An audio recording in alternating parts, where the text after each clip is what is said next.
So you just discover that you lost a project or gig that you were prospecting for to another candidate or another freelancer because they were cheaper, and that is making you feel bad, and you're like, does that mean that I'm too expensive? Well, the answer is maybe, maybe not, and many times is maybe not. So I'm talking about the maybe nots today. Hey, welcome back to the Creative Bloom channel. My name is Blessing.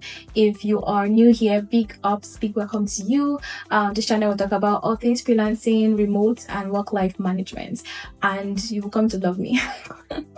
Okay, if you are a returning subscriber, thank you so much. Thank you for believing in this channel. Thank you for always stopping by. I heart you big. All right, so let's get into today's video. So many times when maybe you hear maybe a client is like, so we found someone else that fits our budget more, so we're gonna go with that person, and that can make you feel bad. But one thing I want you to know is that I want you to understand something about pricing versus value. Many times, if a client does not go with you because of your price, it doesn't mean you're good. It just means that at that particular time they want something cheaper, and it just means that at that point their priority is cost over value, and that's not your problem.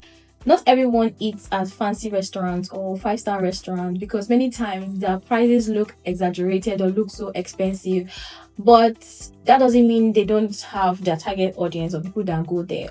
At least their food is good. Well, for the ones that their food is good, their food is good. But many times, for the cheaper restaurants that you can go there, and with 2k, 3k, 5k you're sorted, they will have like a massive crowd always going there, because at that point people are more about I'm hungry, I just want to ensure that I have this, I don't have that for ceremony, I don't have time for going somewhere and they just give me leaf on the plates and all of that, even though it's my satisfy my state's board and all of that, they're giving premium price, I just want to fill my belly. So that happens. So many times you need to know that some clients might choose cheap over value, and you are someone who is valuable. So if that happens, don't feel bad. It just means their priority or that client's priority was cost, not value.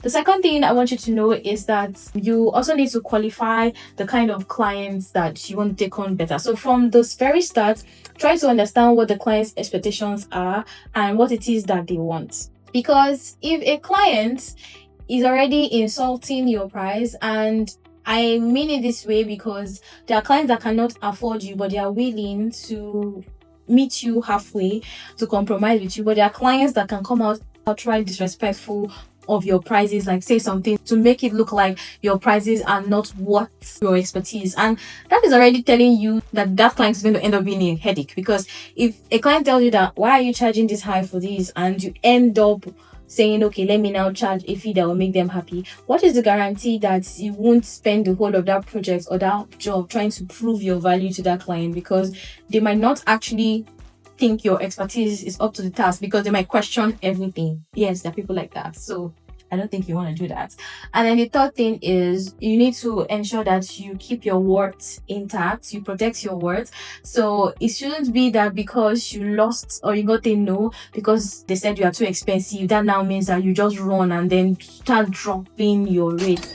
Remember the other videos that I talked about the fact that fire drill is not what you should do. It's going to be detrimental to your career. So you need to watch that video if you haven't already.